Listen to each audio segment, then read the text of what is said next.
Le juge a ri jusqu'à ce que l'enfant dise « Tu travailles pour mon père ». Toute la salle d'audience s'effondre. Le palais de justice bourdonnait de murmures et de regards furtifs dès qu'Elias Grant franchit les lourdes portes en bois. À seulement 15 ans, il paraissait trop petit pour le blazer surdimensionné qu'il portait. Un costume bleu marine froissé au coude et moulant lâchement ses fines épaules. Ses chaussures, une pointure trop grande, claquaient doucement sur le sol en marbre tandis qu'il avançait avec hésitation, les revers de son pantalon se froissant maladroitement autour de ses chevilles. La cravate qu'il portait, épaisse, marron et ornée de petits écussons, pendait comme un nœud coulant autour de son cou, légèrement décentré, le nœud reposant trop haut sur sa gorge, comme s'il l'étranglait à chaque respiration superficielle. Elle avait appartenu à son père, et à cet instant, elle lui semblait plus un poids qu'un symbole de protection. Mais ce n'étaient pas ses vêtements qui attiraient l'attention. Ce n'était pas la veste mal ajustée, ni les raflures noires sur sa chaussure droite. Ce n'était même pas le fait qu'il fût un garçon seul dans un endroit où les hommes bâtissaient leur carrière en dévorant des gens comme lui. C'était son silence, son immobilité, sa façon de franchir l'arche sans hésitation, sans tourner la tête pour saluer les dizaines d'inconnus qui l'observaient, et la façon dont il s'assit à la table de la défense comme s'il avait déjà mémorisé tous les mensonges qui y avaient été proférés.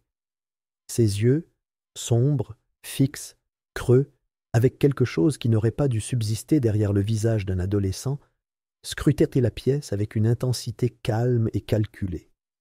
C'était le regard de quelqu'un qui ne croyait plus à l'équité, mais aux faits. Il prit place à côté de son avocat commis d'office, un homme qui semblait avoir été tiré de son sommeil quelques minutes auparavant. Sa chemise était à moitié sortie du pantalon, l'encre de son stylo séchait déjà. Des papiers se bousculaient sans but dans ses mains, tandis qu'il essayait de paraître impliqué. Il avait mal prononcé le nom d'Elias à 2 reprises pendant la séance préliminaire. Quand Elias le corrigea doucement, l'homme s'était contenté de rire et de répondre que les noms n'auraient aucune importance si la plaidoirie était acceptée. La plaidoirie, c'était le but, après tout. Balayer l'affaire sous le tapis, placer le garçon en centre de détention pour mineurs, en rester là.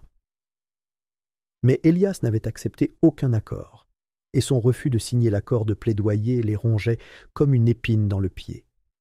L'avocat évitait maintenant son regard, marmonnant pour lui-même tout en classant des documents qu'il comprenait à peine. Elias gardait les mains jointes sur ses genoux, les doigts légèrement tremblants. Il ne regardait pas le banc du juge, pas encore. Il savait qui y serait assis. Il savait le ton que le juge emploierait. Il savait comment les gens comme lui, noirs, orphelins de père désormais, accusés, étaient censés plier sous la pression. Mais plier n'était pas dans ses habitudes. Plus maintenant. La salle d'audience était peu remplie, et pourtant l'atmosphère était tendue, chargée de non-dits. Au 2e rang, 3 hommes en costume gris impeccable l'observaient avec un calme prédateur. L'un d'eux était légèrement penché en avant sur son siège, les coudes posés sur ses genoux, scrutant les moindres mouvements du garçon. C'était Brandon Keene, procureur adjoint. Un homme dont l'ambition dépassait son éthique, et dont le nom semait la peur dans des communautés comme celle d'Elias. Il avait l'habitude d'enterrer les jeunes issus de minorités sous des accusations exagérées, toujours avec le sourire, toujours avec un artifice médiatique. Il sirotait maintenant son café en carton, l'inclinant légèrement comme pour saluer le regard d'Elias. Il n'y avait rien de chaleureux dans ce sourire, juste une menace. À côté de lui était assis le marshal Vic Rourke, l'homme qu'Elias avait prétendument agressé. Il avait une forte carrure et un nez crochu qui n'était pas encore complètement guéri, même s'il s'efforçait de porter sa douleur avec fierté. Ses doigts tambourinaient sur le banc, agités, comme un homme répétant un combat qu'il croyait déjà gagné. La déclaration officielle de Rourke affirmait qu'Elias lui avait délibérément donné un coup de tête devant le gymnase de l'école d'Arlington Heights. Selon son récit, le garçon s'était violemment déchaîné après avoir été réprimandé. Mais Elias se souvenait différemment. Il se souvenait d'avoir été bousculé. Il se souvenait de la poigne sur sa chemise, du crachat dans la voix de Rourke lorsqu'il aboyait des menaces. Et il se souvenait du moment où sa tête avait heurté le visage de l'homme. Non pas un acte d'agression, mais un acte instinctif. De peur. Mais personne ne voulait de cette version des faits. Le troisième homme de la rangée était le plus silencieux. Le député Donald Hargrave. Il ne sirotait pas de café. Il ne souriait pas. Il ne broncha même pas lorsqu'Elias le regarda. Son visage était gravé dans la pierre, inexpressif, indéchiffrable. Il arborait l'immobilité d'un homme entraîné à la déviation. Un homme dont les mains avaient signé trop de factures pour prétendre à l'ignorance et dont le silence criait désormais complicité. Hargrave n'aurait pas dû être là. Aucun d'eux n'aurait dû. Il s'agissait d'une affaire impliquant des mineurs, après tout. Un garçon de 15 ans accusé d'un seul acte de violence. Et pourtant, ils étaient là, trois piliers du pouvoir assis comme des vautours au-dessus d'un champ de bataille avant même que le combat n'ait commencé. Elias savait pourquoi. Il y a 2 semaines, quelque chose s'était produit dans le sous-sol d'un bâtiment gouvernemental à Washington, quelque chose qu'il n'était pas censé voir. Quelque chose enfoui sous des niveaux d'autorisation et des archives scellées, quelque chose que son père, Jonathan Grant, avait passé des mois à essayer de révéler avant de disparaître sans explication. Ils appelaient ça un congé sabbatique, mais Elias savait que ce n'était pas le cas. Son père ne renonçait jamais à rien, surtout pas à la justice. Cette nuit-là se repassait en boucle dans son esprit depuis les faits. L'air froid dans la cage d'escalier, le bourdonnement des néons, le badge de sécurité rouge accroché à la ceinture de son père. Elias l'avait suivi, non pas pour espionner, mais parce que quelque chose dans l'urgence de son père l'avait effrayé. Il n'y avait pas eu de revoir, pas d'accolade, juste une porte fermée et des pas descendant dans une partie du bâtiment qu'Elias n'avait jamais été autorisé à voir. Il avait attendu. 30 minutes s'étaient écoulées. Puis 1 heure. Puis l'envie de savoir l'avait envahi. Il avait descendu l'escalier à pas de loup, les jambes tremblantes, scrutant les recoins, se cachant derrière des caisses. Et ce qu'il avait vu, ce qu'il avait capturé avec le vieux téléphone portable fourré dans la poche de sa veste, avait tout changé. Des hommes en costume déchiquetant des documents, des clés USB écrasées sous ses bottes, et son père, inconscient, transporté dans une camionnette noire.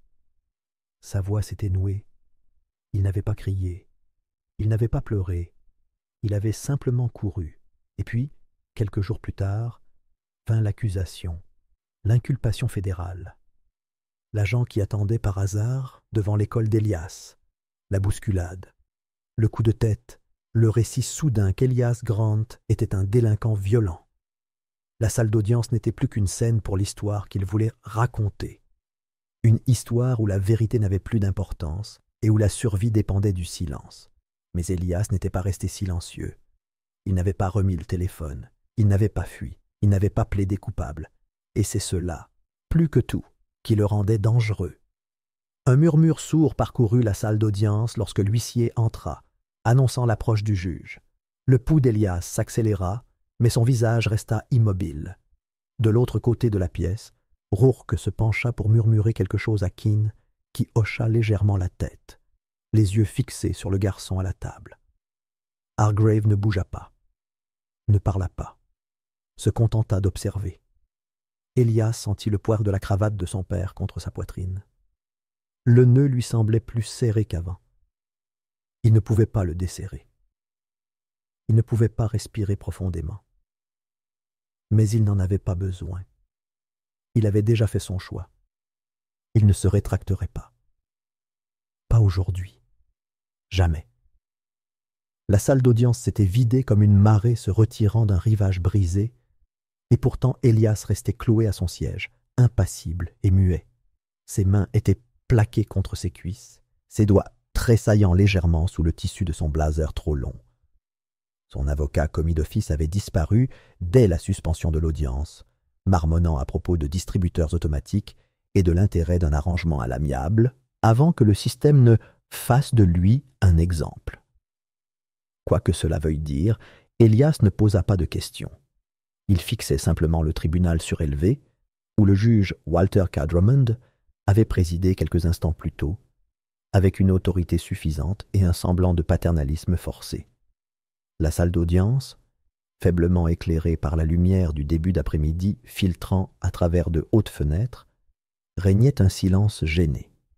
Un concierge avançait lentement dans l'allée, la tête mouillée et silencieuse sur le carrelage, s'arrêtant pour jeter un coup d'œil à Elias avant de décider de ne pas parler. De l'autre côté, le marshal Vic Rourke était assis, une poche de glace pressée contre le nez, la gaze autour fraîchement tachée. Chaque regard qu'il lançait vers Elias exprimait plus que de la douleur. Il était empreint de mépris, d'incrédulité et d'autres choses sous-jacentes. Elias ne se retourna pas. Ses yeux étaient fixés sur le banc, comme s'il cherchait à percer le bois, les robes, les mensonges profondément ancrés dans les coutures de la justice. Sa poitrine se soulevait et s'abaissait lentement, mais la tension dans sa posture trahissait son calme extérieur. Il se décomposait intérieurement, fil par fil, mais il ne le laissait pas paraître. Puis vinrent des pas lourds et le fracas de l'autorité qui revenait. L'huissier rappela la salle à l'ordre, et quelques observateurs entrèrent au compte-gouttes. Un journaliste avec un bloc-notes, 2 stagiaires du parquet et les 3 mêmes hommes en costume gris. Brandon Keane sirota de nouveau son café, les lèvres étirées en un sourire narquois. Hargrave était assis, le visage impassible, toujours aussi impénétrable, même s'il se pencha légèrement en avant, comme s'il anticipait une fissure dans les fondations. Rourke remua sur son siège, expirant bruyamment par son nez gonflé. Le juge Drummond réapparut avec une démonstration théâtrale, sa robe noire traînant derrière lui comme la cape d'un maître de cérémonie. Il frappa 2 fois le marteau, non pour rappeler l'ordre, mais pour attirer l'attention. La salle d'audience ne reprit pas son souffle. Elle retint son souffle. « Monsieur Elias Grant », commença-t-il, le ton teinté de condescendance et d'inquiétude feinte, comme on s'adresse à un enfant sur le point de caresser un chien qui grogne. « Êtes-vous absolument certain de ne pas vouloir accepter l'affaire ?» Il laissa la question en suspens, comme s'il s'agissait d'un cadeau. Quelques mois en centre de détention pour mineurs. Un peu de travaux d'intérêt général. Alors, peut-être, Elias pourrait retrouver sa jeunesse, libéré de cette tâche. Comme si toute cette échiquette et l'histoire n'étaient qu'une tache sur une chemise propre plutôt que le nœud coulant qui se resserrait autour de son avenir. La salle d'audience rit poliment, non pas parce que c'était drôle, mais parce qu'ils savaient qu'ils étaient censés le faire. Elias ne bougea pas. Il ne sia pas. Son regard était inflexible. Le juge se pencha en avant, les mains jointes. « Enfin, à moins que votre père ne fasse irruption ici et ne vous sauve. Mais si j'ai bien compris, il est indisposé. » Le mot tomba comme une pierre, indisposé. Le genre de mot qu'on utilise quand on ne veut pas dire disparu, ou mort, ou réduit au silence. C'était net et dédaigneux, et ça blessait plus profondément que n'importe quel cri ne le pourrait jamais. Elias se leva sans qu'on le lui demande, pas un tressaillement de son avocat, pas un murmure de la galerie. Il resta planté là, et la salle se transforma. Le genre de changement qui se produit non pas quand quelqu'un fait quelque chose de bruyant, mais quand quelqu'un fait quelque chose d'inévitable. Toutes les têtes se tournèrent. Sa voix était douce mais claire, comme le bord d'une vitre. « Mon père était votre employeur. Vous travaillez pour lui ?» Drummond ricana avec une incrédulité théâtrale. « Mon fils, je crois que tu as trop regardé la télé. » Mais Elias ne céda pas. Au lieu de cela, il fouilla dans la poche intérieure de son blazer et en sortit un document plié. Ses mains tremblaient légèrement, mais pas de peur. Du poids de ce qu'il tenait, de l'instant qui s'était accumulé depuis la nuit où son père avait disparu. Il le tendit à l'huissier. L'homme hésita, puis traversa la salle d'audience et le tendit à Drummond. Le juge le déplia, s'attendant à des absurdités, à des gribouillis, ou peut-être à une fausse autorisation. Ce qu'il reçut en revanche éclaircit le sang qui lui montait au visage. C'était un scan. Un mémorandum en noir et blanc, estampillé d'un sceau d'aigle et parsemé de sections expurgées, Mais la signature en bas restait intacte. Le réalisateur Jonathan Grant. Il était daté de quelques semaines seulement avant sa disparition. Le contenu faisait référence à des protocoles de surveillance, à des directives d'accès restreints et à un sous-sol sous une installation gouvernementale de Washington, D.C., destinée à être auditée sous l'autorité de Grant. Des exclamations de surprise éclatèrent. Une femme laissa tomber son stylo. L'un des stagiaires faillit se lever. Keane se figea, sa gorgée de café se répandant sur ses genoux sans qu'il s'en aperçoive. Les lèvres du député Hargrave se pincèrent. La prise de Rourke sur le bord du banc lui fit blanchir les jointures. Drummond fixa le papier pendant 10 secondes avant de le replier, lentement, méthodiquement, comme quelqu'un qui essaie de contrôler sa respiration. Ses yeux ne brillaient plus d'arrogance. Ils scrutèrent la salle d'audience avec prudence, comme s'il prenait soudain conscience de son exposition. Elias ne se rassit pas. Il laissa le silence s'éterniser. Mon père dirigeait le groupe de surveillance secrète du ministère de la Justice, dit-il, pas plus fort qu'avant, mais avec une voix pesante qui emplit la salle. Vous étiez à son service, juge. Il y a 2 semaines, j'ai découvert la raison de sa disparition, et je sais ce qu'il y avait dans ce sous-sol. La salle d'audience n'explosa pas, elle se contracta, comme une blessure se rappelant comment elle avait été faite. Les regards se posèrent sur les costumes gris de la galerie. Keane finit par cligner des yeux. Hargrave se leva, mais ne dit rien. Rourke marmonna quelque chose dans sa barbe inaudible et sec. Le juge essaya de parler, mais sentit sa bouche soudain sèche. Elias s'avança, un seul pas, mais cela suffisait à attirer tous les regards sur lui. « Ce n'est pas un procès, » poursuivit-il. « C'est un nettoyage, et j'étais censé plaider non coupable. Disparaître discrètement, mais je ne le ferai pas. Pas avant que quelqu'un ne réponde de ce qu'ils ont fait à mon père. » Le papier dans la main de Drummond tremblait. La salle d'audience, autrefois scène de spectacle, était devenue autre chose, un lieu de règlement de compte. Tout avait changé. La salle d'audience s'était vidée comme une marée se retirant d'une côte brisée, et pourtant, Elias restait cloué à son siège, impassible et muet. Ses mains étaient replaquées contre ses cuisses, ses doigts tremblant légèrement sous le tissu de son blazer trop long. Son avocat, commis d'office, avait disparu dès la suspension de l'audience, marmonnant à propos de distributeurs automatiques et de l'intérêt d'un arrangement à l'amiable avant que le système ne fasse de lui un exemple. Quoi que cela veuille dire, Elias ne posa pas de questions. Il se contenta de fixer droit devant lui le banc surélevé où le juge Walter K. Drummond avait présidé quelques instants plus tôt avec une autorité suffisante et un vernis de paternalisme forcé. La salle d'audience, faiblement éclairée par la lumière du début d'après-midi filtrant à travers de hautes fenêtres, régnait un silence inquiétant. Un concierge avançait lentement dans l'allée, la tête mouillée et silencieuse sur le carrelage, s'arrêtant pour jeter un coup d'œil à Elias avant de décider de ne rien dire. De l'autre côté, le marshal Vic Rourke était assis, une poche de glace pressée contre le nez, la gaze qui l'entourait fraîchement tachée.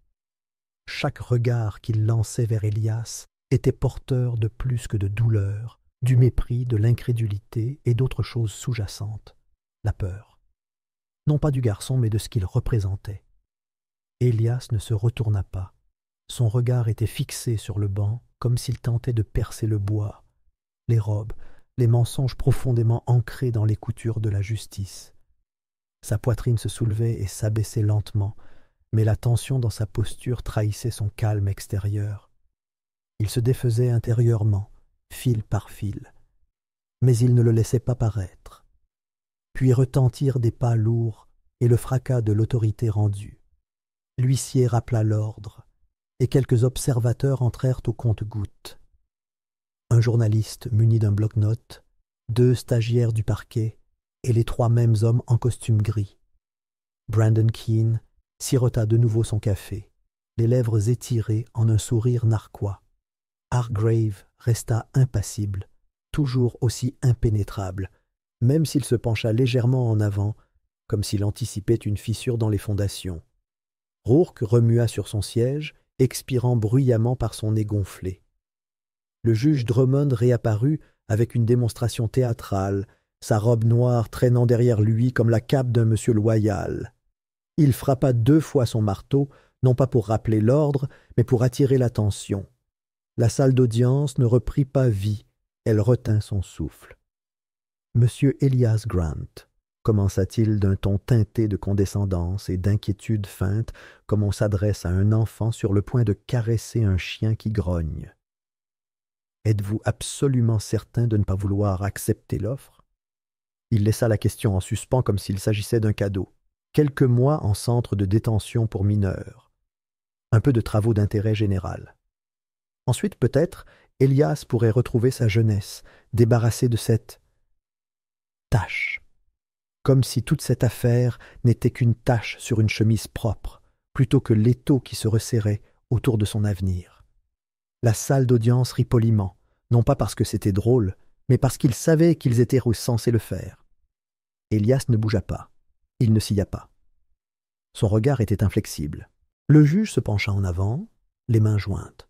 « Enfin, à moins que votre père ne fasse irruption ici et ne vous sauve. Mais si j'ai bien compris, il est indisposé. » Le mot tomba comme une pierre. Indisposé. Le genre de mot qu'on employait quand on ne voulait pas dire disparu, ou mort, ou réduit au silence. C'était net et dédaigneux, et ça blessait plus profondément que n'importe quel cri. Elias se leva sans qu'on le lui demande. Pas un tressaillement de son avocat, pas un murmure de la galerie. Il resta planté là et la salle se transforma. Le genre de changement qui se produit non pas quand quelqu'un fait quelque chose de bruyant, mais quand quelqu'un fait quelque chose d'inévitable. Tout le monde se tourna. Sa voix était douce mais claire comme le bord d'une vitre. « Mon père était ton employeur. Tu travailles pour lui. » Drummond ricana avec une incrédulité théâtrale. « Mon fils, je crois que tu as trop regardé la télé. » Mais Elias ne recula pas. Au lieu de cela, il fouilla dans la poche intérieure de son blazer et en sortit un document plié. Ses mains tremblaient légèrement, mais pas de peur. Du poids de ce qu'il tenait. De l'instant qui s'accumulait depuis la nuit où son père avait disparu. Il le tendit à l'huissier. L'homme hésita, puis traversa la salle d'audience et le tendit à Drummond. Le juge le déplia, s'attendant à des absurdités, à des gribouillis, ou peut-être à une fausse autorisation.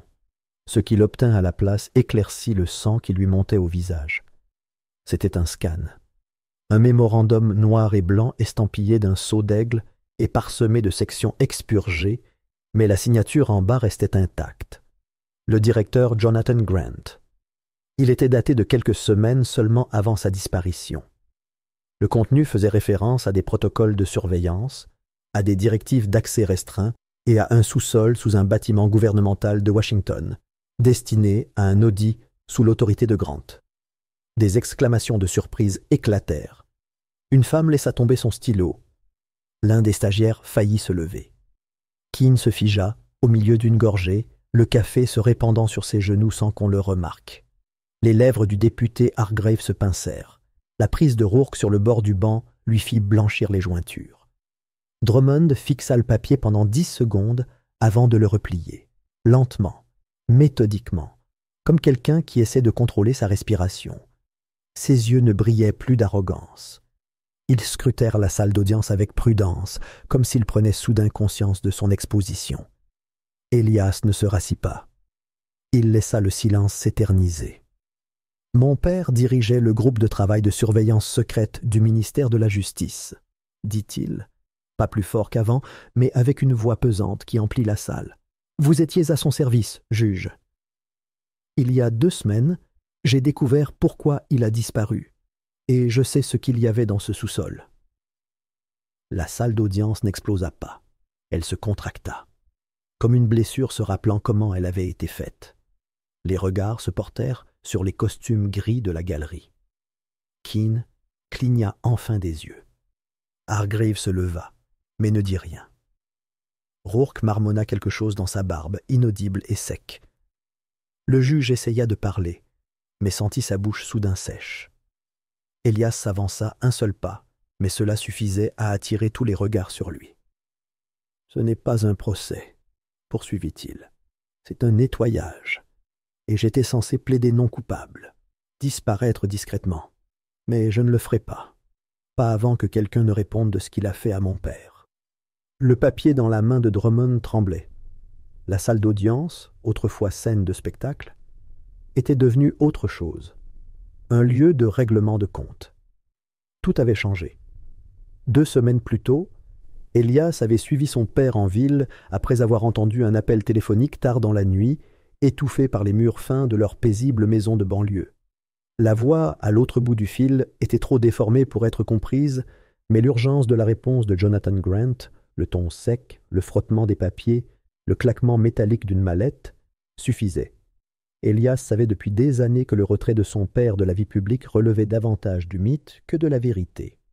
Jonathan Grant, autrefois procureur spécial au regard de Lynx qui avait démantelé un important réseau d'espionnage industriel, n'avait pas simplement quitté Washington pour donner des cours de droit constitutionnel dans une université de 3e ordre. Il avait disparu parce que quelqu'un voulait le faire taire. Elias s'en doutait toujours, mais cette nuit-là, il cessa de s'interroger et commença à suivre.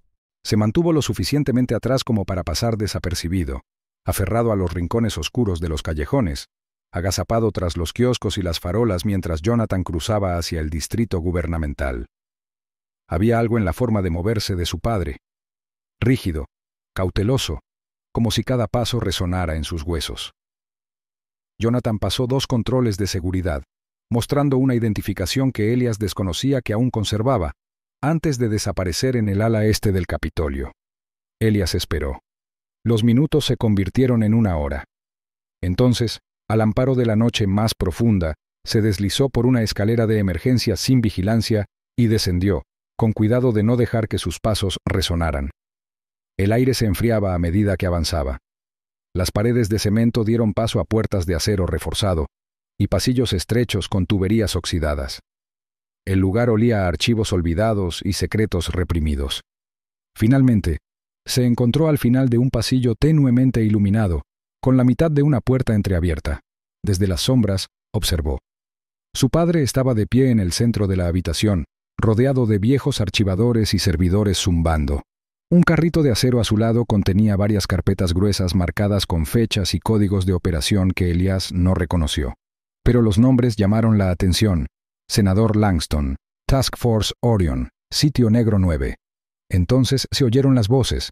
3 hombres entraron rápidamente, sin anunciarse, como si fueran los dueños de la habitación. Keane, Rourke y Hargrave.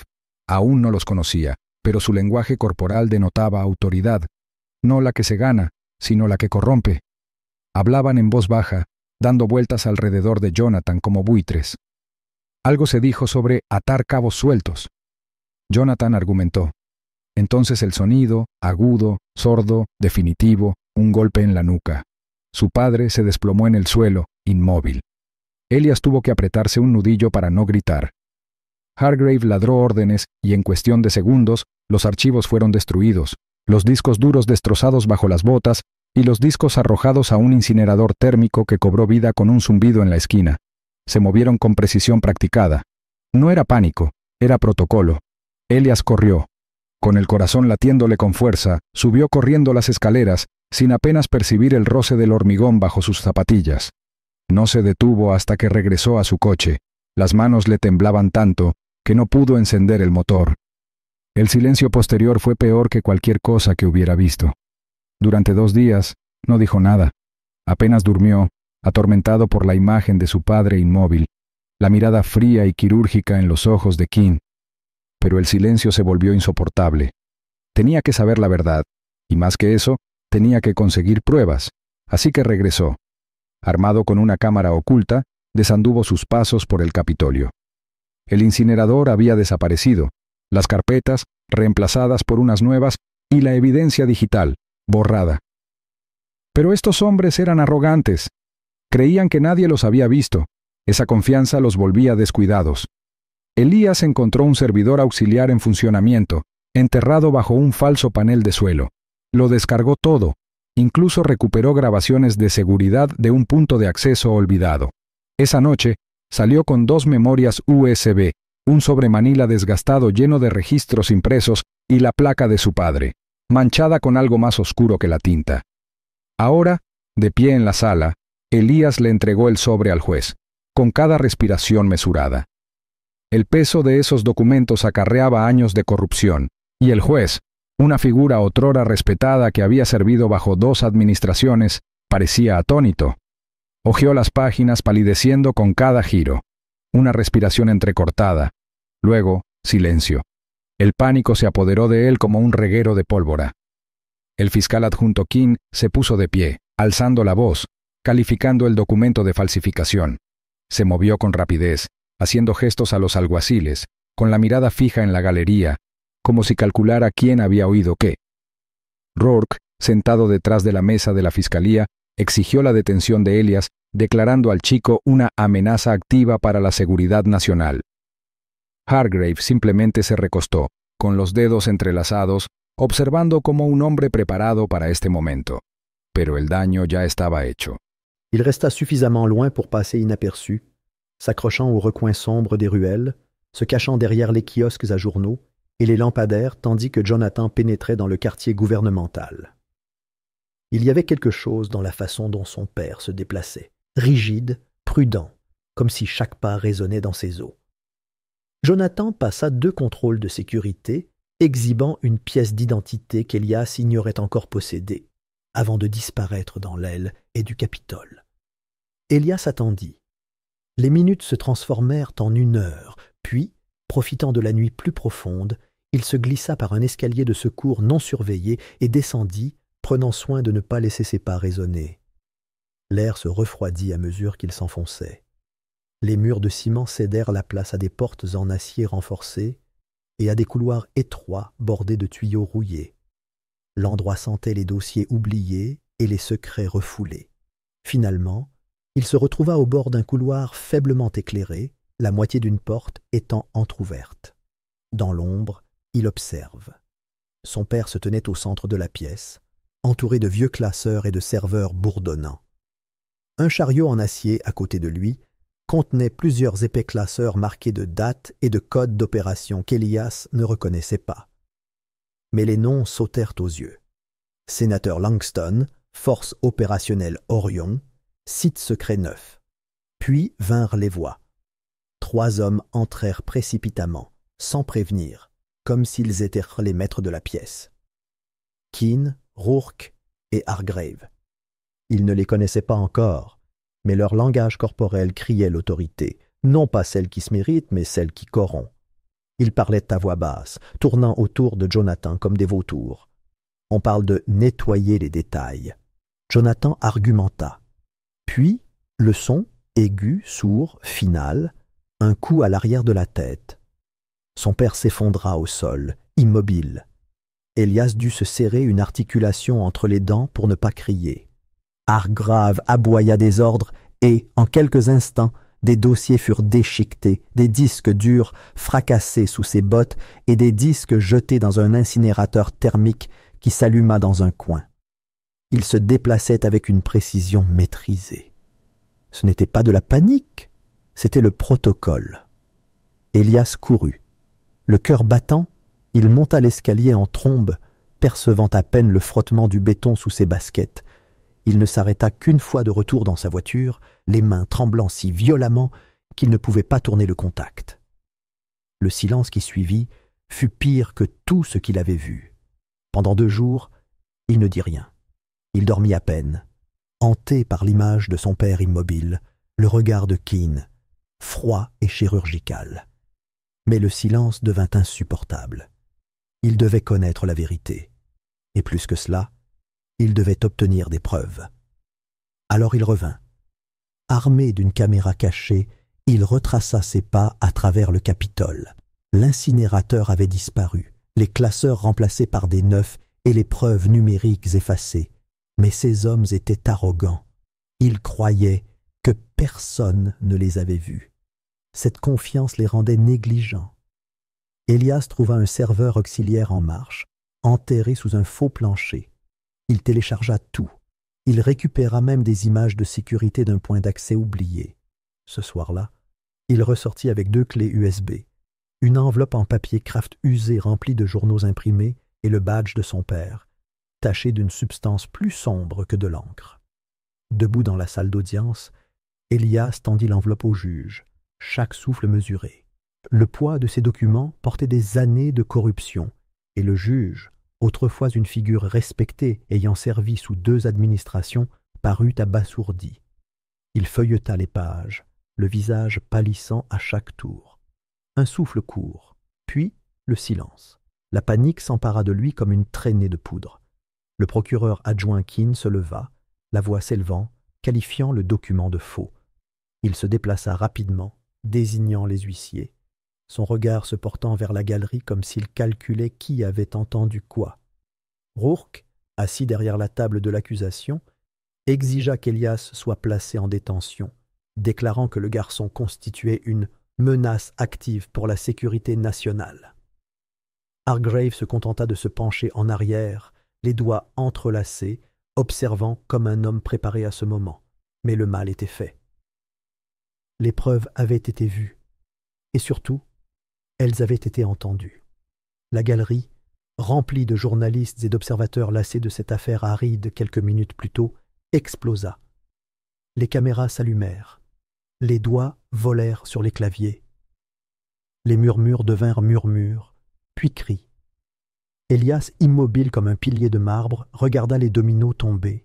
La nation avait réagi avec fureur, stupeur, incrédulité. Les chaînes d'information passaient en boucle les images du tribunal, l'enveloppe, l'expression du juge, l'irruption des agents de police. Ils qualifièrent cela d'historique, d'inédit. Un garçon de 15 ans démantelant une conspiration de l'intérieur. Les éditoriaux saluaient le courage d'Elias. Les tribunes débattaient de la façon dont un enfant avait réussi là où des agences entières avaient échoué.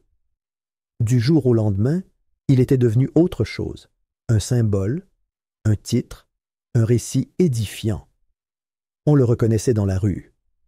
Des inconnus envoyèrent des lettres, certains le remerciant, d'autres exigeant des réponses, d'autres encore l'exhortant à se présenter, comme si le traumatisme se transformait en objectif.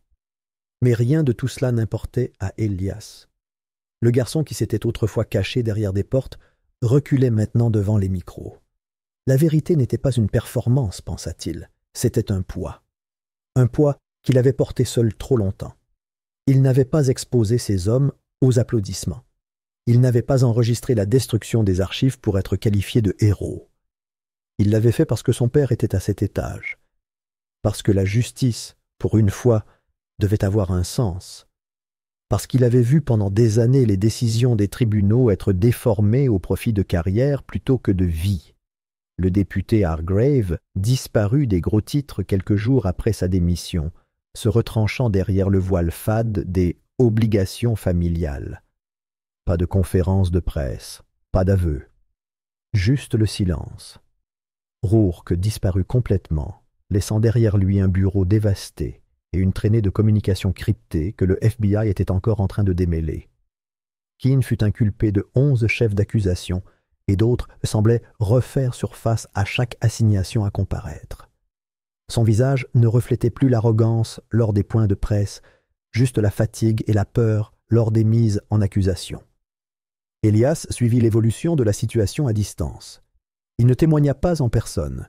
Son enregistrement avait plus de poids que tous ses mots. Les procureurs fédéraux passèrent maintenant au peigne fin les dossiers des mineurs liés au bureau de Keene. Des affaires étaient rouvertes. Les peines étaient réexaminées. Pour la première fois, certains enfants pourraient s'en tirer. Pourtant, Elias ne ressentait rien du triomphe que d'autres essayaient de lui projeter. Le système s'était fissuré, pas brisé. La responsabilité était arrivée tardivement et à contre-cœur, comme un invité forcé. Et le garçon qui avait allumé l'allumette était resté avec la fumée. Il regarda la ville s'agiter. Des groupes de touristes se rassemblaient en grappes lentes en contrebas. Un pigeon se posa à côté de lui, le fixa, puis s'envola.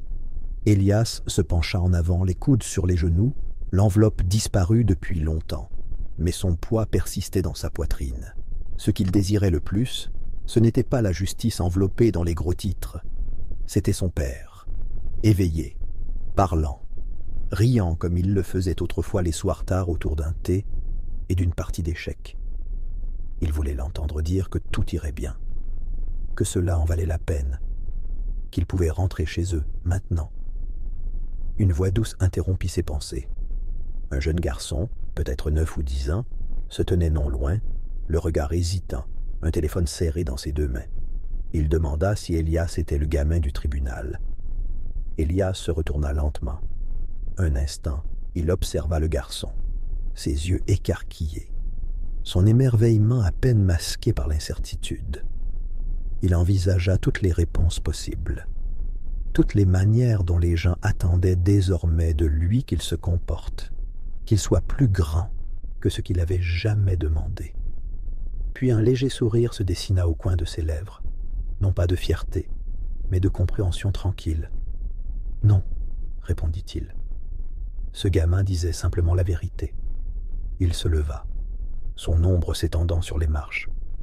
Le Capitole se dressait derrière lui, baigné d'or, majestueux et inflexible. Mais Elias ne se retourna pas. Il descendit les marches de marbre avec une assurance tranquille, sans précipitation, sans peur. Chaque pas était une délivrance, pas une retraite, pas une reddition, mais un choix. Il ne marchait pas comme une victime, pas comme un pion, pas même comme un symbole. Il marchait comme un garçon qui s'est un jour trouvé entre le silence et la justice et qui a choisi de parler.